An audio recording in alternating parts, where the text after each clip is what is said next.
Hi everybody. I just wanted to do this short video on basically trusting the process and switching your mind off when you're trading. And what I find, especially early on in trading, is that you study and study and study, and for example, you got a setup that that works. You see it all the time. The setup works, and you execute on it, and then you start to second guess yourself. Maybe it's a daily trade that you're waiting for it to execute over 2 or 3 days or a week, or even a few hours. But what I find is it's very hard to turn your mind off in between segments.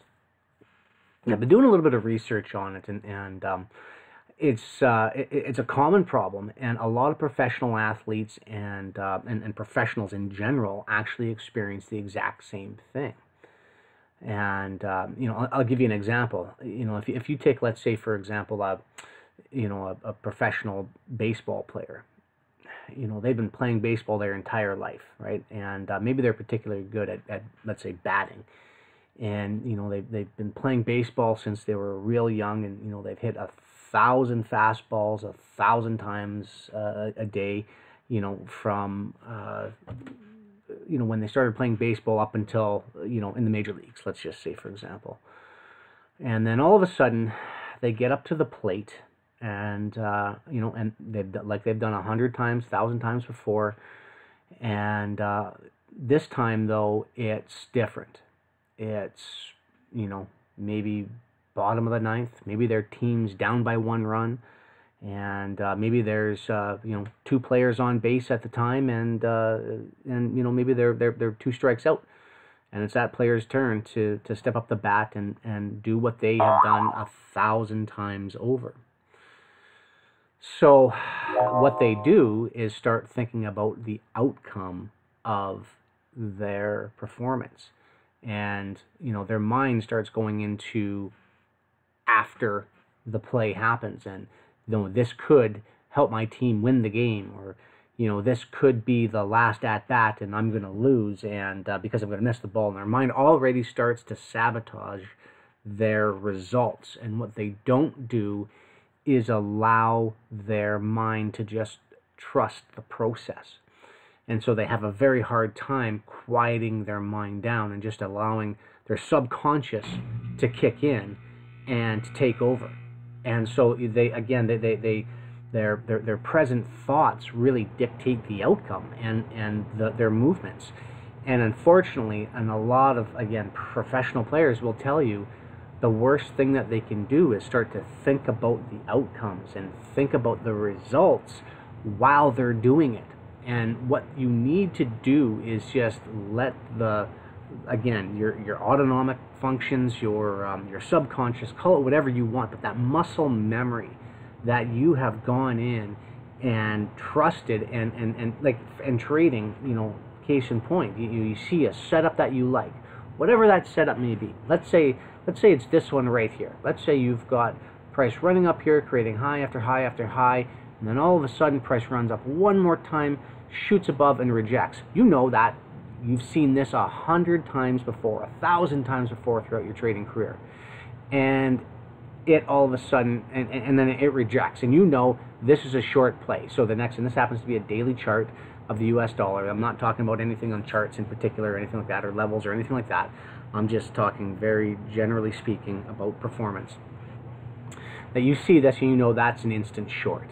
And so what you do, this happens to be a daily chart, and your target is back down here. Maybe it's this 96.75 or whatever it may be.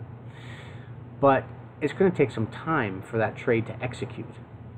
And what happens in between your two ears and the duration of this trade is really going to dictate your success or failure in trading.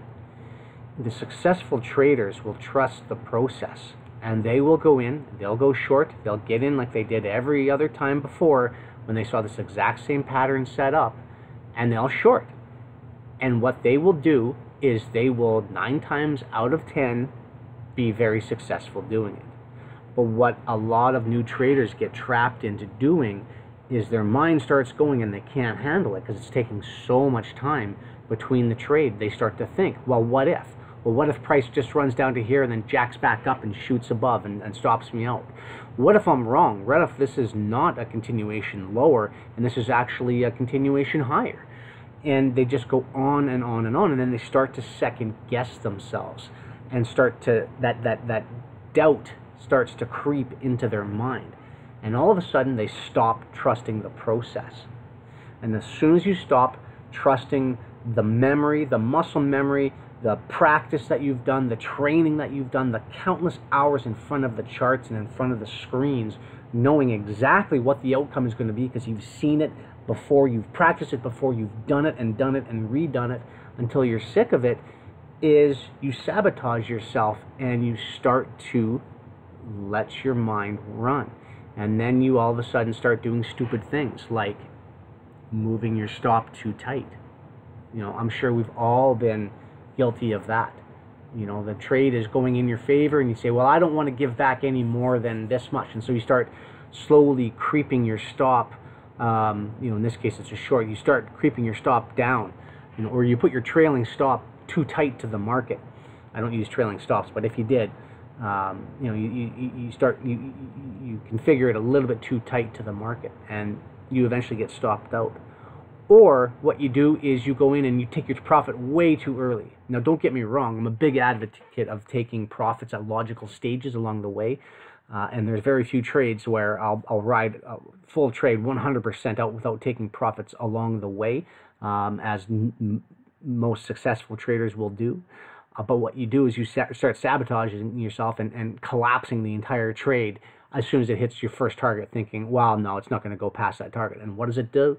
It goes all the way down to your next target. And then what does it do from there? Go all the way down to your ultimate goal, whatever it may be. Maybe you're looking for a 5-to-1 reward to risk ratio on your trades, or whatever your setups are. I don't know. But again, you just start to self-sabotage yourself. And I see it time and time again. And I'm guilty of it as well, too. So the only thing I can recommend, and I've done some reading on it and some research, and there's a lot of, you know, very renowned, you know, doctors and sports psychologists and therapists that have all done studies on it, and it's a very common trait that happens with all people.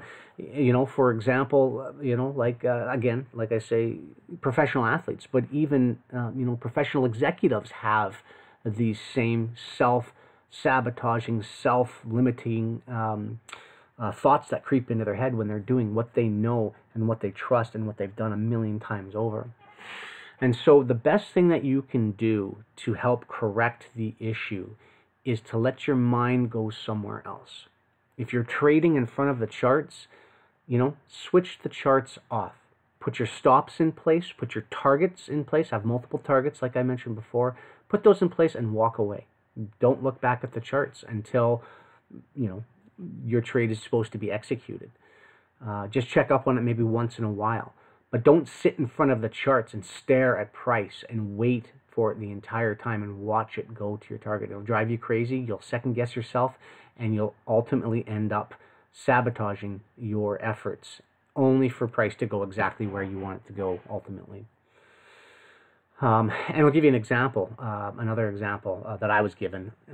But you think of like a heart surgeon, right? Somebody who's went to school for 10 plus years to study how hearts work and how to perform surgery and how to repair, you know, defects in hearts. Well, what happens, you know, when one of them gets into an operating room and starts working on somebody's heart? You know, they're not sitting there second guessing themselves every 2 seconds and worrying about the process and worrying about what they're doing, because they know it and they trust it. They're professionals. They've been there and done that 100 times over, maybe 1,000 times before. And so what do? They play music in the background, very soft, soothing, mellow music, or whatever they do. They play the TV, and they have something else going on in the background to take their mind off of what they're doing. So not necessarily what they're doing, but so their autonomic or their subconscious can take over and do what their body has been trained to do and what they've been trusted to do. And let that take over, because that 9 times out of 10, almost 10 times out of 10, will always give you the results you're looking for. It's like that gut feeling You know, you know, when you second guess yourself, you know, you always say, oh, I should have went with my gut. You know, I should have went with my first initial thought on it. Because it's usually that is your subconscious first thought that comes in your head all the time. Boom. It's because of muscle memory. It's because you've seen it 1,000 times. You've done it. You've been there. You've lived it. You know what the outcome's going to be. And typically, it's your first instinct or your first thought or your first judgment call or whatever it is that is usually the correct one. And it's usually the second one, when you start second guessing yourself, that's when you start to run into issues. You know, and again, I go back to the example of the heart surgeon. You know, they have music playing in the background? They have things to take their mind off. They're having casual conversations, you know, with the other people in the room. They're talking about their golf games, whatever it is. But what they're not doing is stressing out about what it is and what the task is at hand, right? They're cool, they're calm, and they're collected. And that's the type of heart surgeon you want. I wouldn't want somebody who's always second guessing themselves working on me if I was under the knife. I mean, you know, think about that. You know, so anyway, it's just something that, and this video totally wasn't on trading or anything like that, or talking about setups or levels or anything like that. And I know that's what most of you want to see. But a lot of you need to also see this and listen to what I'm talking about here, because trading is right between your two ears. Yes, it's on the chart and it's what's happening on the chart, and you got to know what's going on. Of course, it's just research and studying and back testing and countless thousands and thousands of hours in front of the charts. But once you understand those setups and once you trust them, you need to keep going with them and let them take over and do the work for you. I don't know if you've ever heard, but traders are typically fairly lazy. Well, there's a reason for that. It's because they're not trying to burn themselves out on the charts, second guessing themselves as soon as they get into a trade. No, professional traders, they get into a trade, they lock it down, they put their parameters in, they have their risk, they have their reward, and then they leave it. They do not change it. Unless there's some kind of catastrophic market event that happens that has to otherwise alter it, but they will always go in 100% of the time and do the same thing day in and day out and trust the process. And that's what you need to do as well. So I hope this video was helpful to you in your trading, and really sit down and maybe listen to it one more time and just really understand what I'm trying to say here is trading ultimately is up to you. And what's between your ears, and your success or failure will be dictated by how you talk to yourself, what you say to yourself, and how you gauge those autonomic or involuntary or subconscious thoughts and what you let them do or not do. That will dictate your trading future. So again, if you have any other questions or anything like that, please leave a comment on the video, thumbs up or thumbs down if you didn't like it. I can always be reached at f45trading.com if you have any questions or anything like that. My email is on there.